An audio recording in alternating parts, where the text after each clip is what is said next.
నమస్కారం. నేను మీ గొంగళ్ళ రంజిత్ కుమార్, నడిగడ్డ హక్కుల పోరాట సమితి జిల్లా చైర్మన్. రేపు రాష్ట్ర వ్యాప్తంగా ఆయా బీసీ సంఘాల ఆధ్వర్యంలో చేపట్టినటువంటి ఏదైతే ప్రభుత్వం యొక్క నాటకాలను నిరసిస్తూ కొంతమంది వ్యవస్థ లోపల ఉన్నటువంటి కొంతమంది అగ్రకులాహం భావంతో ఈరోజు బీసీలకు 42% దక్కాల్సినటువంటి రిజర్వేషన్ అడ్డుకునే కుట్రతో కోర్టు ద్వారా అనేక రకాలుగా అడ్డుకొని బీసీలను నలదొక్కే ప్రయత్నం చేస్తా ఉన్నదో దీన్ని నిరసిస్తూ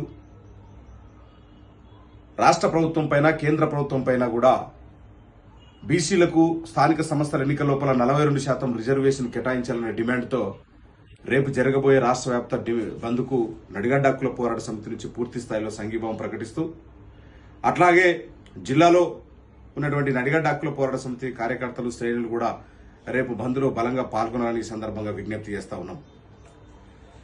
ఏదైతే రాష్ట్ర ప్రభుత్వం చిత్తశుద్ధితో లేకుండా నామమాత్రంగా జీవోను తీసుకొచ్చి పూర్తి స్థాయిలో కేంద్ర ప్రభుత్వం పైన ఒత్తిడి తీసుకురాకుండా మరొక వైపు గవర్నర్ దగ్గర బిల్లులు పెండింగ్లో ఉండగానే రకరకాలుగా బీసీలకు మేము ఏదో చేస్తున్నాము, న్యాయం చేస్తున్నాము, మేము సామాజిక న్యాయానికి కట్టుబడి ఉన్నాము, బీసీల రిజర్వేషన్కు కట్టుబడి ఉన్నాము అని చెప్పేసి ఒక భ్రమను కల్పిస్తూ కేవలం రాజకీయ లబ్ధి కోణంతోనే ఆలోచన చేయడం వల్లే ఈరోజు ఈ పరిస్థితి దాపరించినటువంటి పరిస్థితి.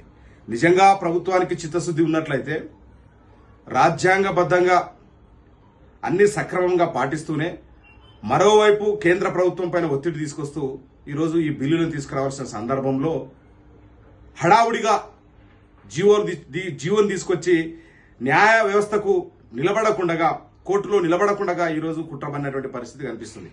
మొదటి నుంచి కూడా రాష్ట్రంలో ఉన్నటువంటి రాష్ట్రంలో ఏర్పడినటువంటి కాంగ్రెస్ ప్రభుత్వానికి బీసీల పట్ల ఏమాత్రం చిత్తశుద్ధి లేదు. ఆయా కార్పొరేషన్ పదవులలో, ఆయా నామినేటెడ్ పదవులలో బీసీలకు కేటాయించినటువంటి సీట్లను బట్టే, బీసీలకు కేటాయించినటువంటి పోస్టులను బట్టి తెలుస్తుంది బీసీల పట్ల ఉన్నటువంటి చిత్తశుద్ధి ఏపాటితో.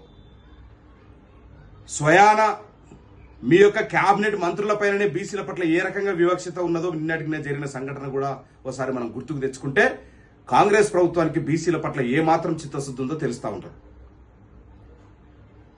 క్యాబినెట్ లో ఉన్నటువంటి ఒక మంత్రి ఓఎస్డీ తప్పు చేస్తే ముఖ్యమంత్రి గారు మంత్రితో మాట్లాడి ఓఎస్డీని తప్పించవచ్చు, ప్రైవేట్ ఓఎస్డీని. అలా కాకుండా ఓఎస్డీని తప్పించడానికి నిజంగా తప్పు చేస్తే చట్టబద్ధంగా చర్యలు తీసుకోవచ్చు. అలా కాకుండా ఒక మంత్రి అని చూడకుండా అర్ధరాత్రి సమయం లోపల ఒక బీసీ మంత్రి ఇంటికి పోలీసులను పంపించి హంగామా చేసి ఈరోజు బీసీల పట్ల ఉన్నటువంటి ఒక చిన్న చూపు ఏంటో నిరూపించుకుంది కాంగ్రెస్ ప్రభుత్వం. నిజంగా మీ కేబినెట్ లో ఉన్నటువంటి మిగతా మంత్రుల పట్ల ఈ విధంగా ప్రవర్తించగలుగుతుందా రేవంత్ రెడ్డి గారి ప్రభుత్వం? ప్రవర్తించలేదు. నిజంగా ఆ పొంగులేటి పట్లనో లేకపోతే మిగతా తుమ్మల నాగేశ్వరరావు పట్ల ఈ రకంగా ప్రవర్తించగలుగుతుందా ఈ కాంగ్రెస్ ప్రభుత్వం? అంత సాహసం చేయదు. మేమేదో ఆ ఓఎస్డీని సపోర్ట్ చేయడమో లేకపోతే వాళ్ళు చేసే తప్పును సపోర్ట్ చేయడమో కాదు. నిజంగా ఓఎస్డీ తప్పు చేసినట్లయితే మీరు చట్టపరంగా మీరు తొలగించినారు, తదుపరి చర్యలు కూడా తీసుకోవచ్చు. కానీ ఒక మినిస్టర్ ఇంటికి, ఒక క్యాబినెట్ లో ఉన్నటువంటి సొంత మీ ప్రభుత్వంలో ఉన్నటువంటి క్యాబినెట్ మినిస్టర్ ఇంటికి హడావుడిగా ఆ రకంగా అర్ధరాత్రి పూట పోలీసులను పంపిస్తే దీన్ని బట్టి చూస్తే మా బీసీలము ఎమ్మెల్యేలమైనా మంత్రులమైనా ఇంకా మాకు సామాజిక న్యాయం అందడం లేదు, ఇంకా మా పట్ల వివక్షత కొనసాగుతున్నది బీసీల పట్ల అనేది చాలా స్పష్టంగా అర్థమవుతున్న పరిస్థితి. కాబట్టి ఈరోజు కాంగ్రెస్ ప్రభుత్వం యొక్క దొంగ నాటకాన్ని కూడా బట్టబయలు చేసినటువంటి బీసీలు కూడా అందరూ గుర్తుపెట్టుకోవాల్సిన అవసరం ఉన్నది. కాంగ్రెస్ పార్టీ బీసీల పట్ల చూపుతున్నటువంటి చిన్న చూపును కూడా రాబోయే ఎన్నికల్లో తగిన బుద్ధి చెప్పాల్సినటువంటి అవసరం ఉన్నది. గత ప్రభుత్వం నుంచి మొదలుకొని నేటి ప్రభుత్వం దాకా కూడా రాష్ట్రం ఏర్పడినప్పటి నుంచి కూడా, రాష్ట్రం ఏర్పడక ముందు కూడా బీసీల సంగతి అట్లే ఉంటుంది. రాష్ట్రం ఏర్పడిన తర్వాత కనీసం ఏర్పడినటువంటి తెలంగాణ లోపల బీసీలకు అట్టడుగు వర్గాలకు ఏమైనా న్యాయం జరుగుతుందని చూస్తే ఈ రకమైనటువంటి వివక్ష గత ప్రభుత్వంలో ఉన్నది, నేటి ప్రభుత్వంలోనే కొనసాగుతున్నటువంటి పరిస్థితి ఉన్నది. కాబట్టి బీసీలమంతా ఐకమత్యంగా ముందుకు సాగాల్సిన అవసరం ఉన్నది.